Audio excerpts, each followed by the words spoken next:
Well, hello, everybody. My name is Seth Smith, and I have been interested in the study of American elections officials for a number of years. I currently serve as a voting location manager here in Franklin County, Ohio, home of Columbus, if you are not at all an Ohio person.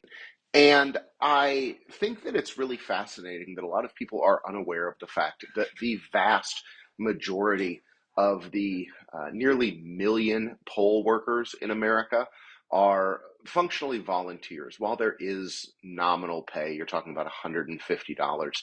That $150 is for between training and the actual election itself about 20 hours. So nobody's doing it for the money.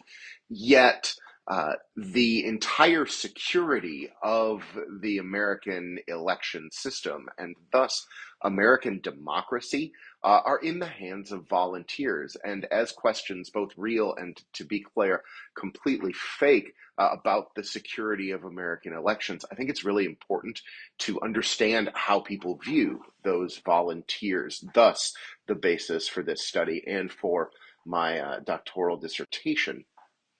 The focus that I really wanted to go for were questions that would develop a narrative experience for people. I wanted to understand how people described the story of voting. And there were a couple of aspects of description that I was looking for. I thought it was really important to get people to describe the process as much as possible and offered a couple of different questions there as examples that I provided.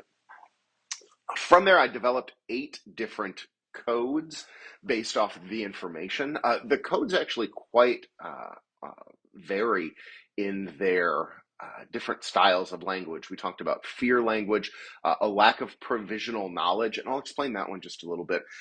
It turns out a lot of people are unaware of the idea that anyone can cast a provisional ballot, even if you, and in the state of Ohio, if you have no physical ID, you can still vote provisionally with the last 4 digits of your social security number. And the state then goes and checks your identification to your social security number. And if those two match up, your vote will still count. There's a bit of a misnomer that you need identification. You need identification to cast a traditional ballot, but there's a lack of understanding of provisional knowledge that I definitely need to put into the dissertation. From there, there's also just sheer misinformation. People were given information that was wrong, and we separated that from a lack of knowledge.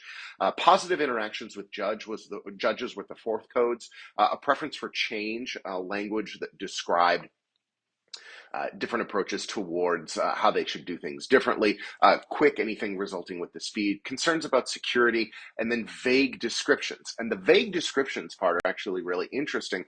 And if you look at the different breakdowns, by far the largest sheer number of code that we see is a positive interaction with a judge. But if we look at the analysis, and I think that this is the most important part and where we'll spend the most amount of time. One, vague descriptions exist both for positive and negative voting experiences. So vague descriptions are kind of across the board amongst our responses here, but those vague descriptions don't describe one style or the other. So the codes for vague descriptions often matched up with the same answers. They showed up in the same answers as both positive and negative voting experiences. But we can draw a strong correlation between when the coding for quick showed up with positive experience with judge. So when we saw quick, we also saw positive experience with judge. So then we can reasonably assert that voters want a quicker process.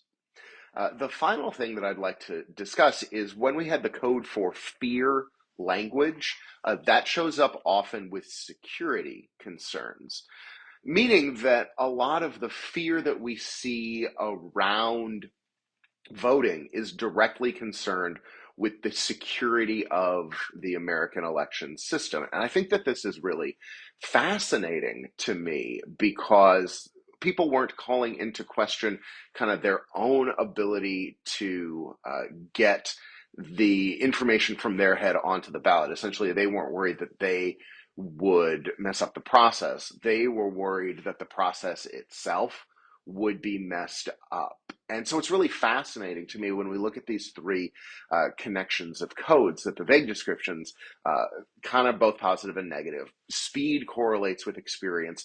And then finally, the idea that when we have fear language in our writing, it is almost always a direct connection to security concerns. I was really fascinated by this study, and I thank those of you in this class that took that survey. I thank you for your time so very much. I wish you the absolute best of times.